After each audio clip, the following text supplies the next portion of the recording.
You're listening to Passing Time, a Detroit Lions podcast. We're one pride and all grit, with a passion for Detroit Lions football. Whether you're between meetings, between classes, sitting in traffic, or just relaxing at home, if you have time to pass, pass it with Passing Time. Detroit Lions Talk. Welcome back, everybody. Thanks for tuning in and making Passing Time one of your weekly listens. Brian? Rob? We're going to have a fun one today, man. We're on the clock, and you're passing time with us, a Detroit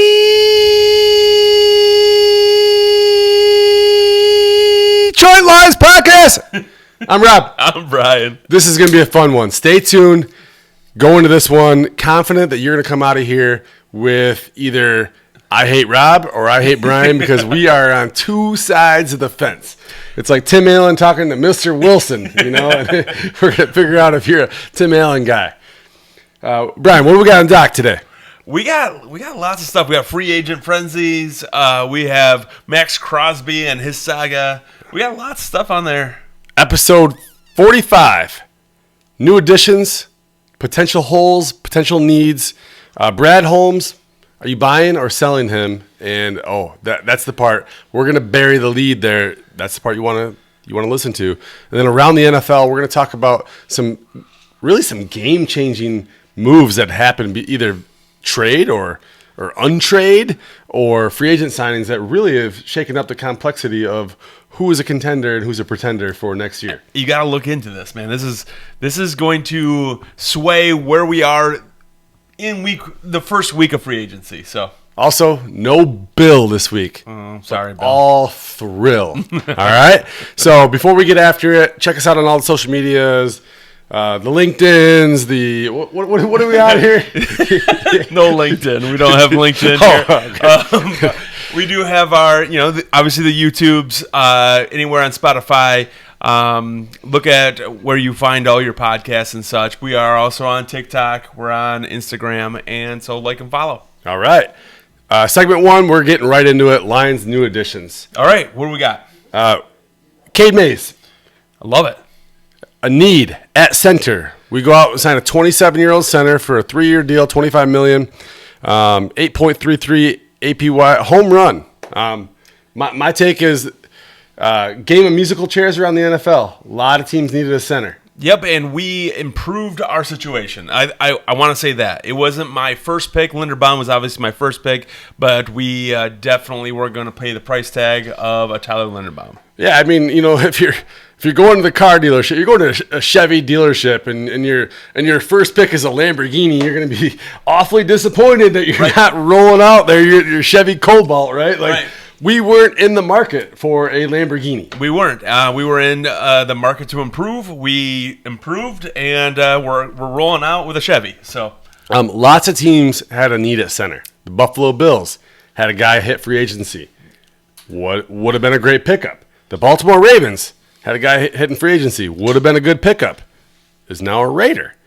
The Lions had a very big hole from last year, and we listened to the music play, and we sat down, and we got a chair. We got Cade Mays for a very, very fair contract. A fair contract, a younger center, somebody who I think has still got some upside, some growth to continue to happen. And with Hank Fraley, I think that growth is going to continue to go.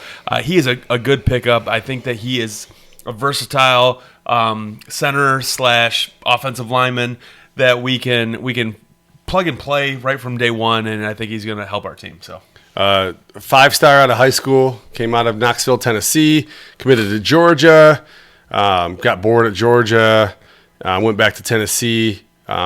Actually came out of high school as an offensive tackle, third highest rated high school player in all of the United States, and played tackle, guard, and center throughout his football career. A guy that could move up and down the line, probably not expecting that guy to play tackle for the Lions, but could play either guard spot, played guard spots down in Carolina. A lot's been made that he was a 1-year starter. I would call him a 1.5-year starter, and I would say getting drafted as a 6th-rounder, it's really difficult to break camp and make the team. Also, break camp and being the 2 deep is very difficult. And he's done that. I mean, he has proven himself to be a viable starting offensive lineman in the NFL, and the Lions brought him on because he's a schematic fit to what they want to do, and I think he's going to bring some intelligence. He's going to bring some versatility. Like you said, he can play tackle if we're in a pinch. He can play guard, and he can definitely play some center. So I was holding my baby earlier, watching a friend of the pod, Chris Lalone, sends out about a 30-minute film breakdown on Cade Mays, and we could put that in the chat or something like that. Put it on their LinkedIn profile.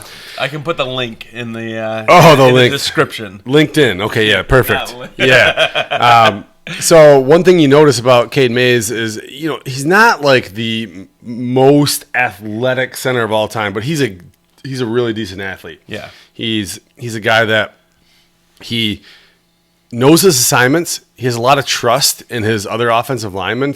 Guys will flash in front of his face. He'll ignore them, knowing that his guard's going to pick that guy up. I would say he looked really, really good getting to the second level, understanding assignments, takes these really nimble, short steps, making sure that he's dancing through traffic, always on balance.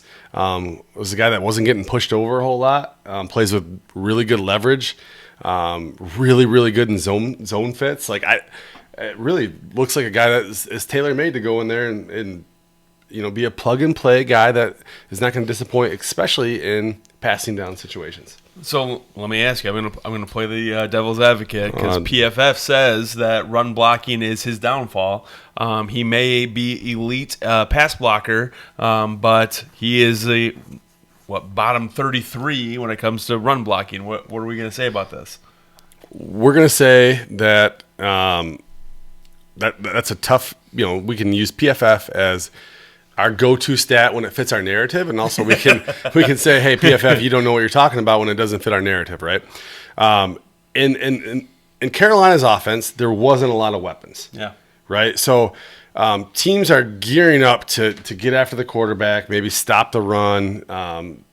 5'7" Bryce Young wasn't fitting a lot over the top of the defensive line, so I'm not an anti-height warrior here, but the Lions are going to be a different offense, and he's going to have a chance to feature a lot different game and a different system. And hopefully we have the team to protect him. Sure. And I think it also has to do with the guys around him, too. You looked at the injuries that Carolina dealt with at guard as well as at center the last couple of years. And when you have a Tate Ratledge, who I think is going to be a better option at guard supporting you, that's going to make you a better run blocker, right? And when you can work with the guy next to you, it's going to make you better, right? I mean, we got a Penei Sewell, future Hall of Famer that's on our O-line. We have a Tate Ratledge, who is a young buck that's ready to continue to rise. We have some question marks, though, on the other side, and so we'll see if a Christian Mahogany or a Miles Frazier can fill that role, or if we feel or go out and get a rookie at guard or tackle or another free agent. So. Yeah. And we'll probably circle back to Cade Mays because frankly, I want to go on record saying, end of the season, we're going to go back and be like, wow, we got this guy on a great contract. What a great fit. This was a Brad Holmes Picasso. Oh, right? Picasso. And you mentioned something before the pod started. It was maybe underrated. What would you put this signing for the Detroit Lions?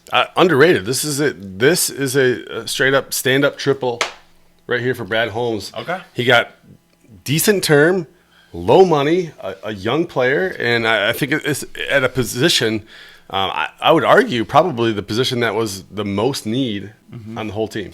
And I guess right now my only worry is that because he's a versatile player and the Lions seem to really pride themselves in versatility, I struggle because I don't want to see Tate Ratledge at center. I think I want to stick him at right guard, have him have an amazing career there. But I just don't want him to mess with him too much. And I fear that with a Cade Mays who has some versatility that they still might play with Tate Ratledge and where he might fit in this offensive line. Well, you got to have somebody emergency center, right? Guys are going to get hurt. Guys are going to need plays off. They might need games off. So you got to have some. And Cade's been proven that he can play other positions on the offensive line. Also, you know what? Going in this draft, if there's somebody sitting there, this is a very. We're going to talk a lot about the draft in future episodes, but one thing this draft doesn't have is offensive tackle depth. One thing this draft does have is interior offensive line depth. It's got a lot of centers. It's got a lot of guards.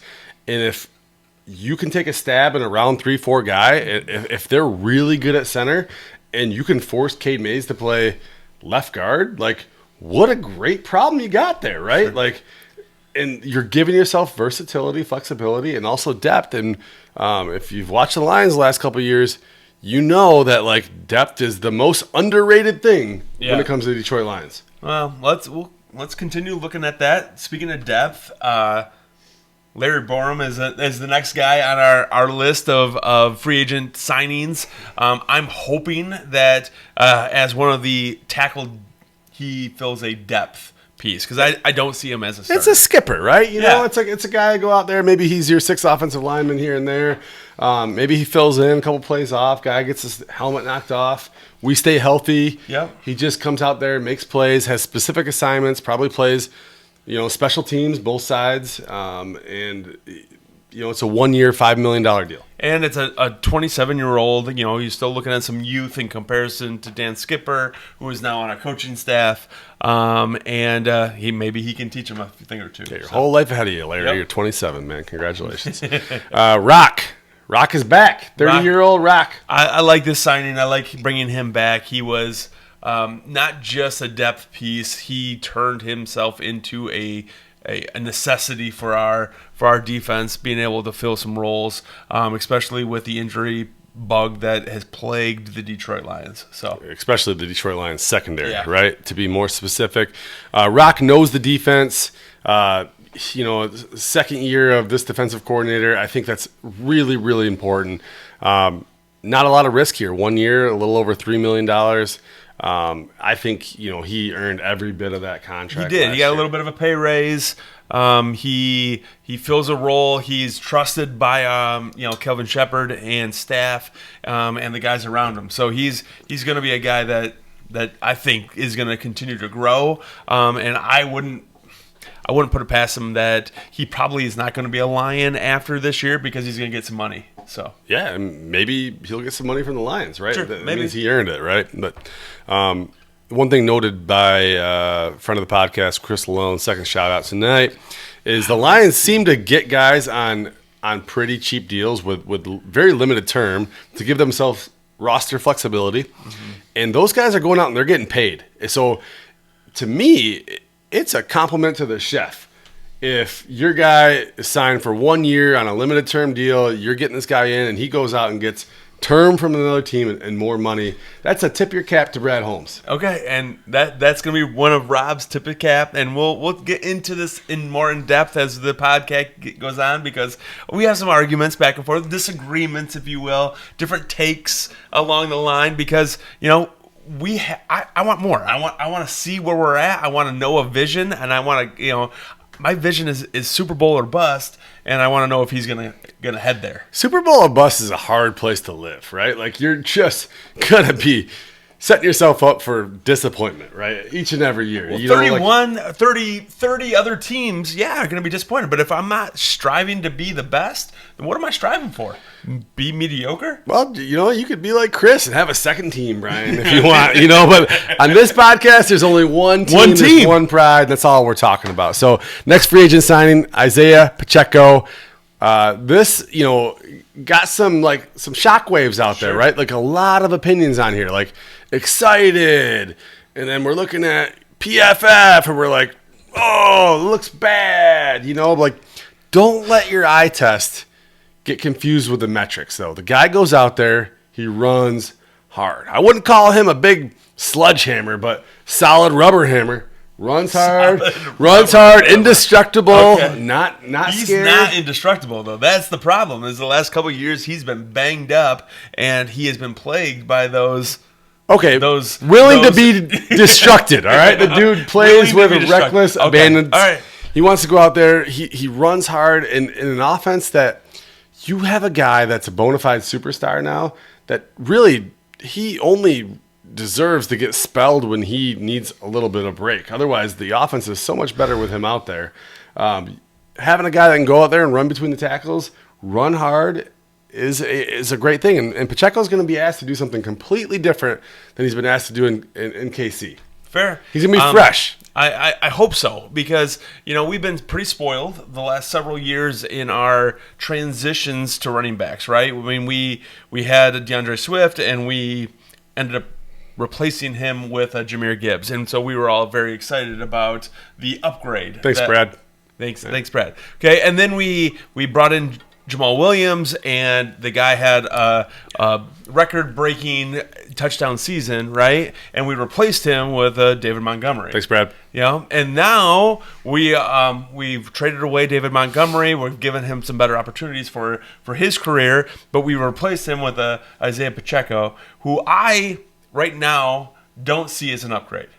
I see as he's more cost effective for a running back 2 next to a superstar, right? And so I get the mindset of it. I understand what we're doing, but because we've been so spoiled to have 2 just unbelievable backs, right? We have running back A and running back B, but really it was 1A and 1B, and now we have a clear running back 1 and a running back 2. No, it wasn't 1A and 1B last year, Brian. It was 1 and 2, and there was no doubt about it, right? Otherwise they could have dished off Jahmyr Gibbs and probably gotten a lot more capital for him, but they covet Jahmyr Gibbs just like you do, just like everybody listening. You covet Jahmyr Gibbs. He is your bona fide superstar running back.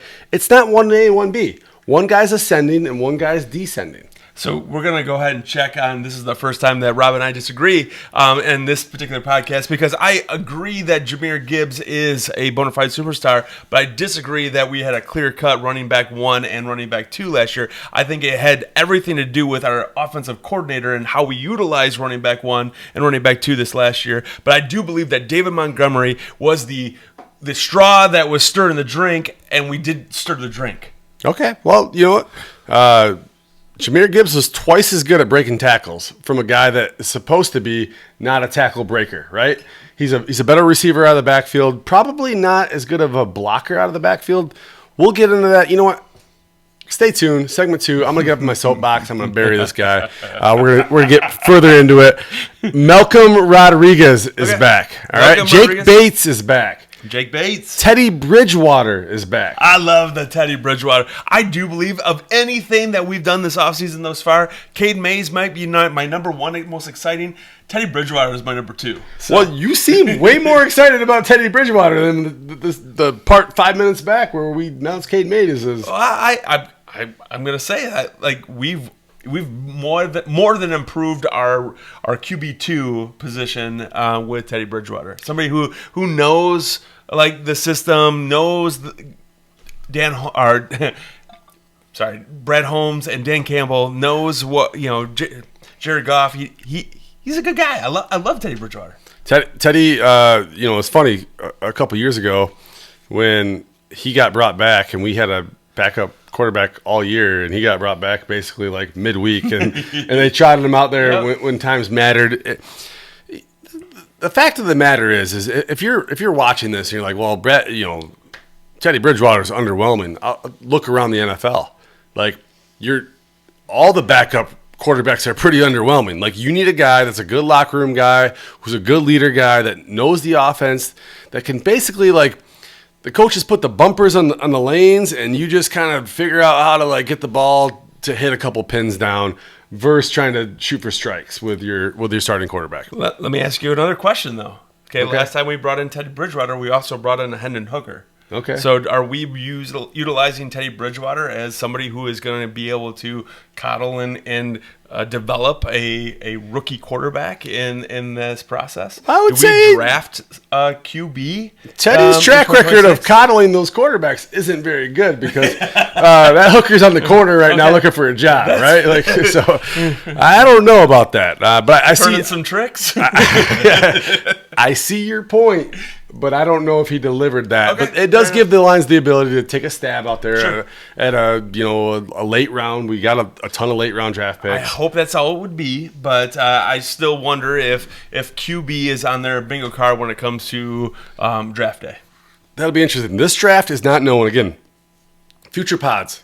Make sure you're watching because we're going to get into this. This draft is not a quarterback-rich draft. Fair. Next year's draft is got quarterback depth for the ages. Next year's draft, offensively, is going to be one of the best drafts that we see come through since, what was it, the 2024 draft that featured a ton of offensive playmakers. Yeah, we say that, but now we just extended Jared Goff, or restructured Jared Goff, which tells me more that we have all of our trust right now in Jared Goff. So, I mean, we could say that we are going to develop a QB in later rounds, but all that development would be a QB2. Yeah. So. All right. Christian Izine, latest signing, I think just signed today. We're recording this Thursday, probably getting close to midnight. Yeah. That's what we'd like to do. Yep. Game plan a little bit. 26-year-old, 1-year contract. Salary's not out. A nickel could probably bounce to the outside a little bit. Could probably play a little bit of safety. Here. I think it's a good versatility type pick. It's I hope they bring Avonte Maddox back, but I compare him a little bit to that kind of role where it could be filling some multiple spaces. And we lost Amik Robertson and somebody that we depended on last year. So somebody that like Malone mentioned number 3 had mentioned before. Just get in the pod, kid. Let's go. Like he mentioned, it's one of those guys that we are able to bring in for a year or two, develop or resurge, and he can move on and get paid. So undrafted free agent, just chip on his shoulder, playing year to year for a contract, laying it all on the line. Like I kind of like that makeup. Seems like he's a kneecap biter kind of guy, and he's gonna fit right in. And you're hoping what the guys that they're also bringing in are hungry. Yeah. So we've talked a little bit about some of the guys that we're bringing in. Drew Scruggs, another one of those guys that was part of the David Montgomery trade that we're bringing in. We're hoping that these guys are hungry, but we're also losing several guys, right? We're losing guys like David Montgomery. We're losing guys like Alex Anzalone, Amik Robertson. Yeah. These guys that may have passed their 30 mark and they're moving on to get paid for maybe one of their last contracts, but also maybe some of these guys that lost a little bit of their hunger along the way too. So absolutely, we all know the guy that stayed in good shape, finally got the really beautiful woman, and then all of a sudden, you see him a couple years later, and he doesn't look like the prom king anymore, And we don't want those guys on the team. We want the guys that are still working the six-pack to get the girl, right? To get the Super Bowl, to get the ring. And I feel like the analogy we were all waiting for. Thank you, Rob. Appreciate it. More to come, all right? So, Juice, former second-round draft pick out of Penn State, wasn't working out tremendously down in Houston. This is a bit of a lotto ticket. Hopefully, stays on the team, makes a team. But we're really looking at this guy. In my opinion, he is a replacement for like a Tristan Colon. And, if we can improve on that, then we're okay. And which is a guy that did contribute last year that we wish wouldn't have, but had to. So, when you look at a team, you need depth, and he is just going to fill some of that depth. So. Yep. So Monty gone. Obviously, that saves $9 million in the cap, 2026. Anzalone gone. He signed 2 years, $17 million with the Bucks.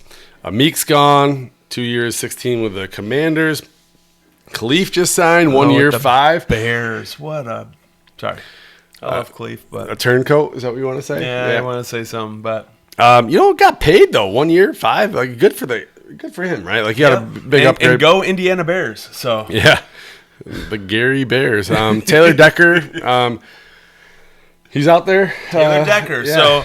So I don't believe we even talked about this last pod, but Taylor Decker announced his return, and then not too far after, the Lions decided that he wasn't going to fit, right? So Taylor decided, like, hey, I'm not willing to take a pay cut. I would prefer a release, and he's going to test the market. So, yeah, I mean, it just sounds all right. This is controversial because I know that the Lions have good culture, and we take care of our guys, and we want to be a homegrown organization.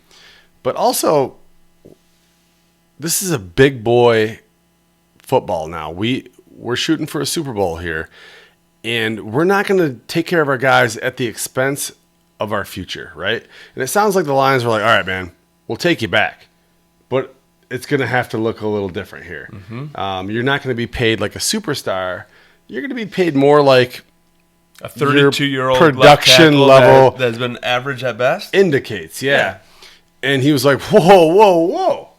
Like, what are you talking about? Like, then I'm out. And then the Lions were like, deuces, right? And like, that's a sign of a winning organization. It does suck, but like, if you win, it's all forgotten. Culture stays, right? Sure, and Taylor Decker is one of the guys that we all love, and you can look back and say, hey, he's gone through the rough times, he's gone through the hard times, but he's also helped transition us into the good times. But as a winning organization, you have to make some of those hard business decisions, and when it's good for your team and when it's bad for your team, you have to make those tough, whether it's emotional or not. And they made the decision in order to say, hey, Taylor, you've done all these great things for us. We appreciate you. We want you back, but we can't afford you at this contract, right? We have to pay you at what you're worth, and you are getting paid above that worth. So sad to see you go. Thanks for the years, man. And maybe there's an outside chance that like he says, all right, like I tested the waters, it wasn't really working. This price sounds good. I got my Lions tattoo on my arm already. Like I was just, let's run it back. Maybe. It's all possible right now. He hasn't been re-signed yet, but we'll see what comes here. We'll see. I mean, the free agency is still long, right? So what next we're gonna do, Brian? If we can do this, because we're gonna get long. Let's speed through it, right? Let's speed through it. Okay, speed through it, right? Holes, Detroit Lion holes right now, right? So I'm gonna go through the depth chart, okay? And I want you to tell me where you start seeing some holes or some possibilities for some upgrades. Okay, got it. And if you don't see anything, just let me keep rambling on. Okay, keep going. All right, don't interrupt me. That's important, Brian. All right. So, quarterback 1, Jared Goff. Quarterback 2, Teddy Bridgewater. Running back 1, Jahmyr Gibbs. Running back 2, Isaiah Pacheco. Okay. I mean, for the value, let's keep rolling. Vaki, Sailors. Running back 3. Wide receiver 1, Amon-Ra St. Brown. Wide receiver 2, J-Mo.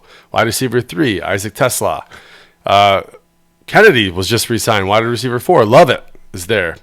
Tight end 1, Sam Laporta. Is he going to be healthy? That's the question mark right now, right? Seems like so. But Brock Wright, tight end 2. I'm not going to lie. I would love to see an upgrade right now at Brock Wright. I would love to see Some guy out of Cleveland that worked with. Sure. Yeah. Njoku would be an amazing fit in the Detroit Lions uniform with Drew Petzing, who he has history with, somebody who has been taught the ability to block as well as receive. I think that would be a good fit. Yeah. That would move the needle. That's a second day garage sale kind of guy. Like not first still day, but like hey, he's still sitting on the table right now. Okay, he's still you go into that garage sale day 1. He's been there. You go in there day 2. He's still sitting. He's still sitting. Day 4. He's still sitting. When you go to a garage, all right, we got to give the whole analogy real quick. All right, Brian and I grew up different. Okay, he grew up when his family would go out. We both were in poor enough families. We go to garage sales, right? And if you didn't go to a garage sale, they're kind of fun. You get to look at other people's stuff and value it, right? So Brian's family would go to the garage sale, and they had the ability to buy on the first day. Okay, all right. My family would go to the garage sale. My dad would be like, "We're not buying anything. We're just looking around to see what's going to be left." When they say whatever you could put in the box for $2. and we'd ask him like, hey, when are you closing this thing down? Like, well, if we get a rainstorm, so if in the rainstorm happened, my dad and I were running back to that garage sale, be like, what can we get?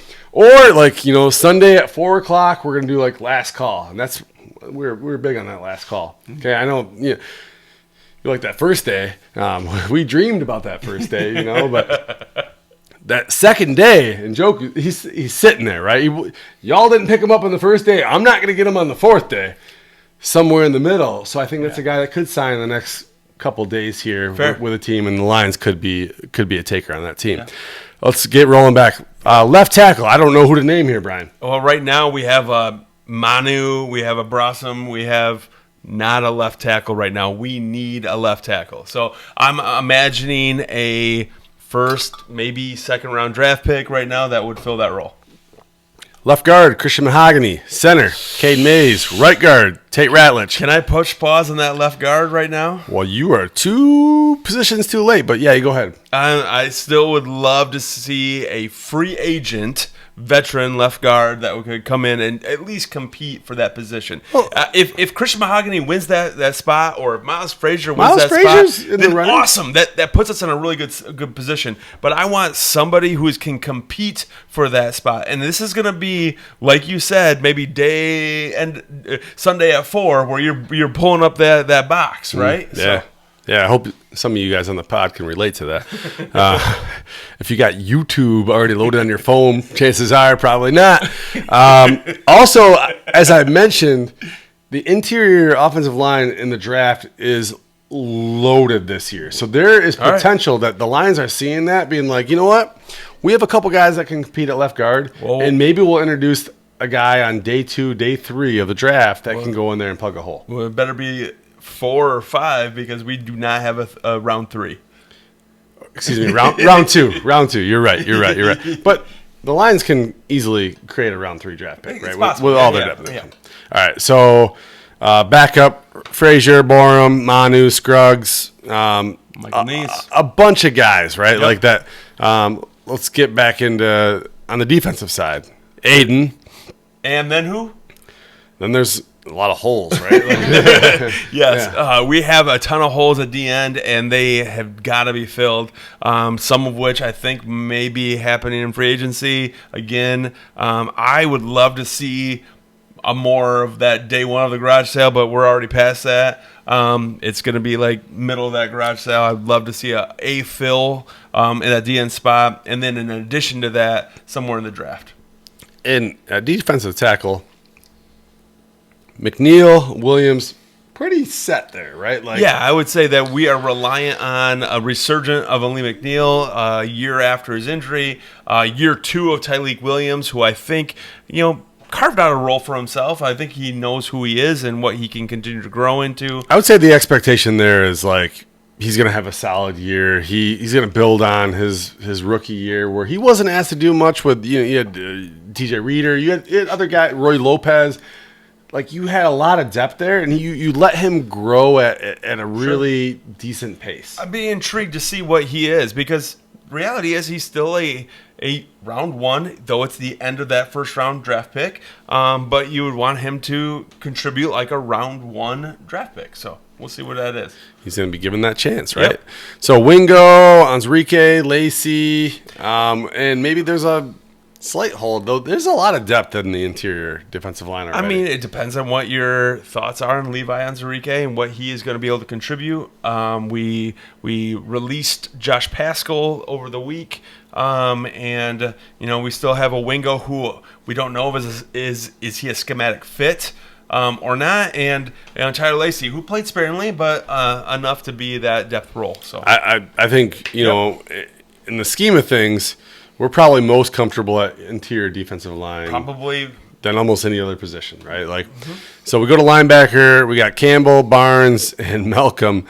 Obviously, there's a hole there. There's a hole there. And again, it's going to be schematic, depending on what Kelvin Shepard wants to do. I mean, last year he played a ton of his base package with 3 linebackers on the field.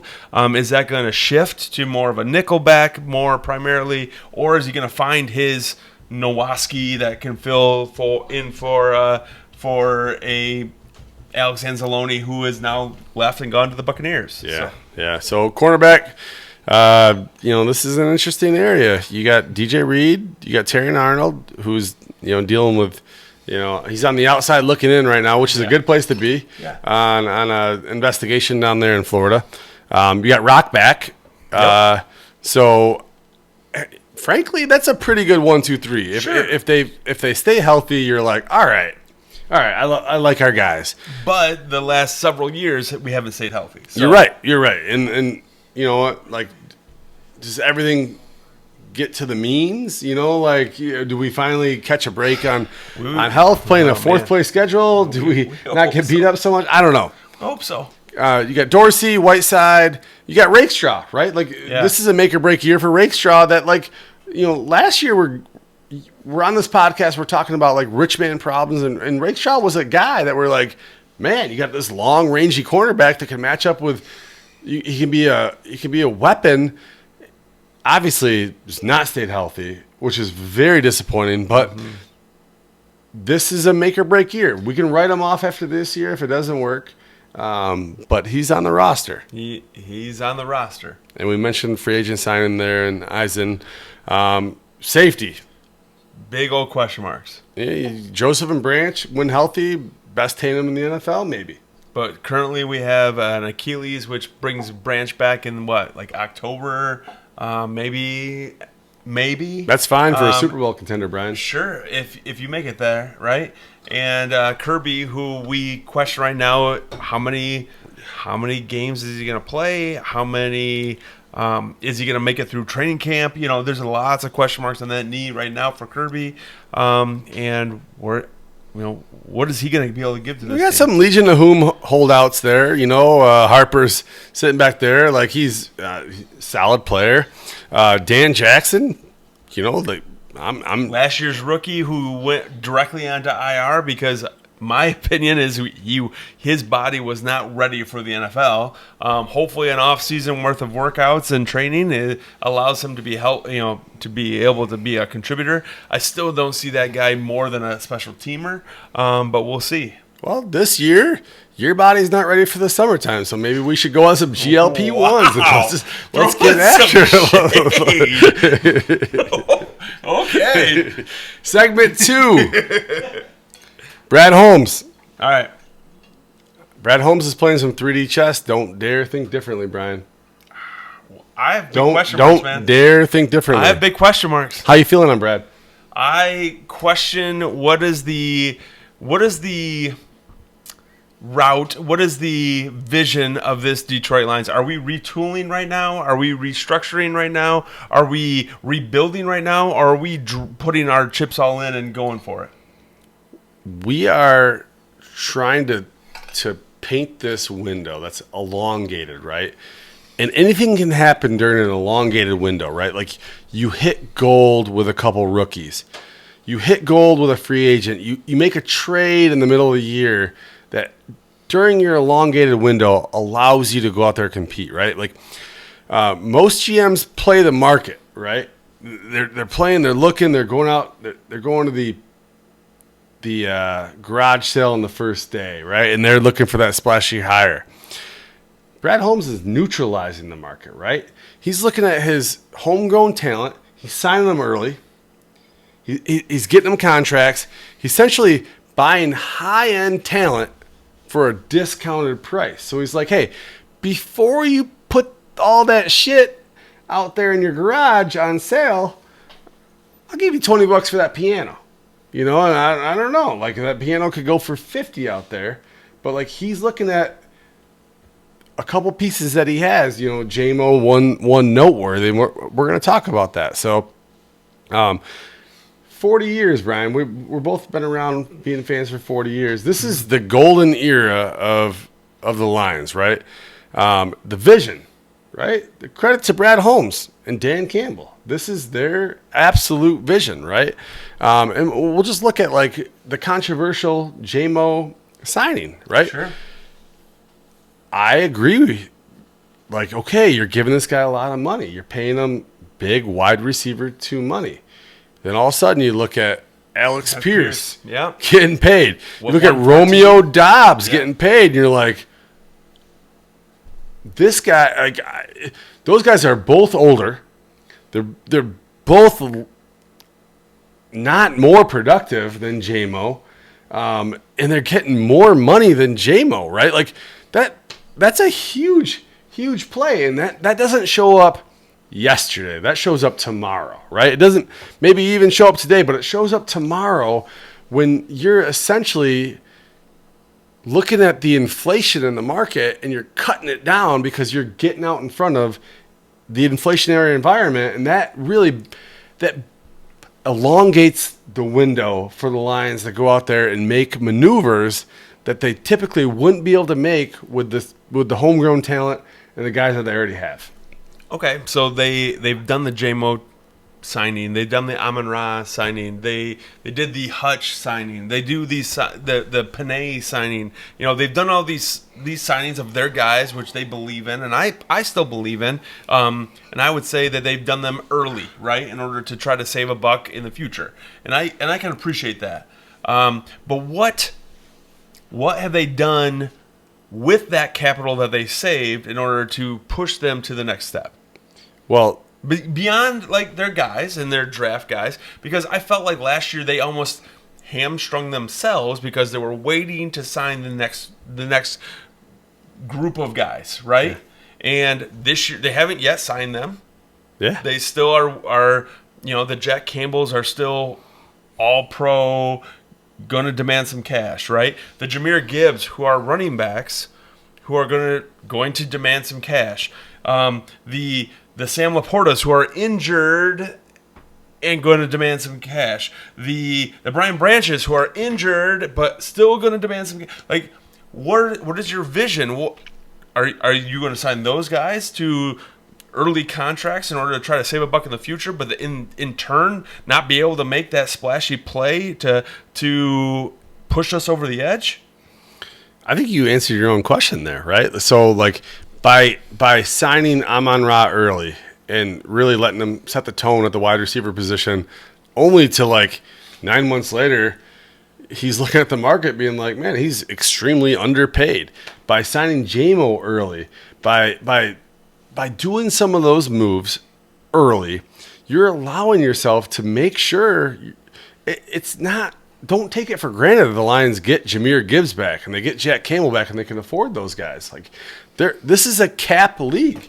So by doing that early, it affords you the ability to have those conversations and hopefully get those guys back. That's not a foregone conclusion, Brian. No, but I agree. Those are splashy signings. But it allows you to be good right now. It allows you to be good for a pretty long time. But I don't want to be good anymore. I want to be great. Brian, take a look around the league. Like, the Lions are in an envious position. They are 9-8, coming off a 9-8 season. They missed the playoffs. They were fourth in the NFC North. I would not consider that an envious position. It smells like recency bias around here, all right? So the Lions are coming. In the NFL, is there anything else but recency bias? Well, I don't know. Like, we can go from the Chicago Bears, Brian, from worst to first. How old are you? But now How old are you? What's that? How old are you? I'm almost 45 years old. You're almost 45 years old. Your birthday's coming right up. Yeah. What's the best 5-year window that you've had in your life with the Detroit Lions? Don't even think twice. Okay, right now? Right now. Yeah. So in the last 5 years, the Detroit Lions are third in the NFL in victories. So let me ask you this. Should we be just like, all right, let's just everybody calm down and enjoy the ride that we're on right now? That's what you're saying, right? We should all just calm down, enjoy the fact that we're better than crap. All right, so that's a straw man argument, what you just did to me. Should I say everybody hit the panic button? We've won the third most games in the NFL, and we haven't done anything like this in the last 45 years. Hit the panic button? I want to be able to say that I don't want to hit the panic button, but I want to do more than just what we haven't done in the last 45 years. I want to be better than what we've like. If you compare us to us, it's not that hard of a comparison to be better. It's the whole problem with you kids these days, man. Y'all want more all the time. Like, hold on, guys. Okay, everybody. Stop. We're not going to win a Super Bowl. We're just going to live in this enjoyment of winning more games than we lose. It's better than misery, right? Like, it's better than welcome misery. to Pittsburgh. Everybody enjoy the ride. We're all going to have winning seasons from here moving forward. Brian, this is not Pittsburgh. We're in the golden era of Detroit Lions football right here. And in comparison, that sucks. Like the reality is the golden era is there's not, unless you're comparing us to the 1956, 57, that's what we have. You were in your grandpa's balls in 1956, Brian. There's not much there. Maybe your grandpa was happy, but I'm telling you right now, if I would have told you 10 years ago we'd be sitting in this era, you would have sold your soul to be in this era. This is a good era, and they have a opportunity, not this year, not next year, not the following year, but all of those years to be a Super Bowl contender, Brian. Sure, but like Kevin Costner said in draft day, we don't live in the same world we lived in 2 minutes ago. We live in the now right now. We want more. We expect more.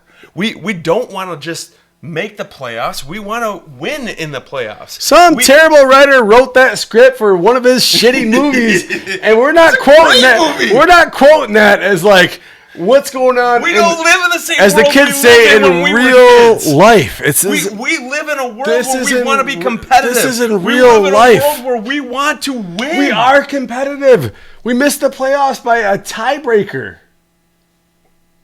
So we should. That's okay. No, it's not okay.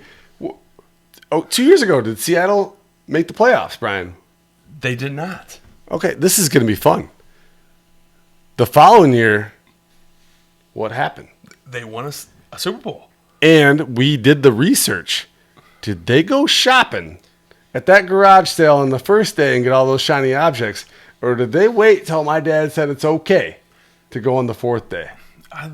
Don't even. They made a Sam Darnold move, which is Are we talking about that right now? He did win 14 games the year before. It was released by the Panthers and the Jets. Like that. Like he was at 4 garage sales for 4 years, right? Like you could have got yourself a Sam Darnold. Like people are putting him on the front lawn, being like, if anybody wants it, free, and you didn't have the room in your car. You didn't want to go back and borrow your friend's truck for Sam Darnold. It worked out for them. It did. It worked out for them, right? Yeah. And it's going to work out for the Lions in the same way. So, getting back on script. I hope you enjoyed that. Getting back on script. It's tough to lose a high character vet like David Montgomery. But we're saving $9 million against the cap. We just got Cade Mays and Isaiah Pacheco for $8 million against the cap. Those are small moves that winning organizations are going to make to help them elongate that window to beat inflation, beat the cap, allow you to go out and have the ability to sign. And we're not done yet, Brian. We're not done. There could be 1 or 2 or 5 or 7 signings that are really solid signings. And we're not day 4 of the garage sale, man. We're like day 1 just closed, and we're in day 2. We're looking around. Everything's still kind of full pricey, and the Lions might go out and get some of those guys. All right, they better. All right. So it's a cold business, but the Lions are winning by making franchise moves. They're swapping expensive vets for production and low cost pieces, and they're giving themselves the ability to make a tactical decision later on to go out there and get the guy, right? Because the trade deadline is becoming more and more, it's a bigger deal in the NFL. It didn't used to be a big deal. Teams weren't trading. Now the Lions have the ability to take on cap at the deadline if they want to and take that guy that, is one man's junk, another man's treasure. So anything you want to talk more about that? I'm ready. I'm ready for us to take the next step. I'm ready for Brad to take his swing and push the Lions into a position where they're the favorite, the contender, the guy that's going to put the rest of the NFC North in his rear view. Brian, I mean, you kind of sound like the guy that like had a bunch of terrible dates, and you go out with a girl that's like you've outkicked your coverage, and she maybe did you a favor. Like your buddy Rob set you up on this date, and I'm like, just go out with Brian. I'll give you $20, and you're at Dairy Queen having a slushie at the end of the night, and you're like, I'm ready to take the next steps, and she's like, whoa, dude, like this is a process here. You can't just be ready, right? Like everybody's ready to marry that girl. Like you have a bad history of 45 years of bad dates. You're not jumping on that train because you're ready. Like everybody's ready to do that, right? Like, so just be patient. Give yourself the window. Get yourself a second date. Get yourself a third date, and that's all we're trying to get here. Is a shot at the Super Bowl. So and when does that shot? When do you foresee that shot being taken? That shot's this year. This year. And it's next year. And it's the following year. The fact is the Lions are in a very, very good situation. And I would say 28 other teams would trade places right now with the Detroit Lions. 28. 28. We'll do the math next. We'll do the math. We'll come back to you later to determine if 28 is an accurate number. We're going long here. I know. And it, potentially it's either terrible or entertaining, depending on your type of personality. Sure. I'd say let's put out some of the free agent talk and some of the recap for next podcast because those guys are already there. They're not going anywhere, and let's put some color on that as we talk about the draft in future podcasts. Okay. The only other thing that we have to talk about right now is the Max Crosby saga. And other than that, we can move on. But right now, recency shows us that Max is not going to what was considered a massive trade to the Baltimore Ravens, only to fail a physical and then return to the Raiders. What happens after Max is leaving Baltimore and his family's still hanging out? Trey Hendrickson walks through those doors and signs on the dotted line. There's so many ways you can take this, right? Yeah. Like, some of my friends would say, like, lost or stolen. Like, are you going to put your tinfoil hat on here and really think, like, something's crazy going on? Like, did they know they didn't want Max the whole time, but they would have taken him if they couldn't get Trey, so they put a placeholder in knowing that they can get out of that contract? Or are they mad about Linderbaum getting overbid? And they're like, you know what? We're going to put a hold in this, right? And, like, we're going to rescind it later on? Like, do they really want both? Like,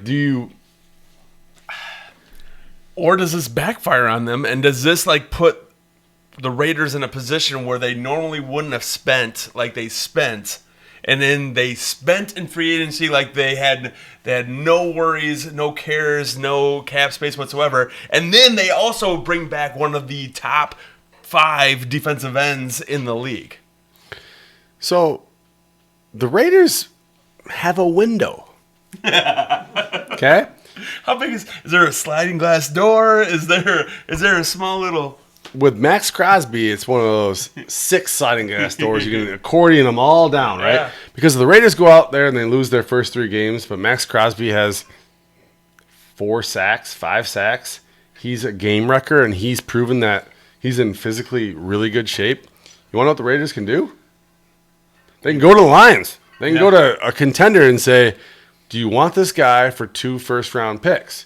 You can put him on your team right now. I would love that Brad Holmes would make that trade, and I have no trust that he would. That's the concern I have. But you want to know why he has the ability to make that trade, Brian? Because he still has his first-round picks? He has his first-round picks, and he went to the day 2.5. You know, like he's not like going out there and getting splashy, shiny objects.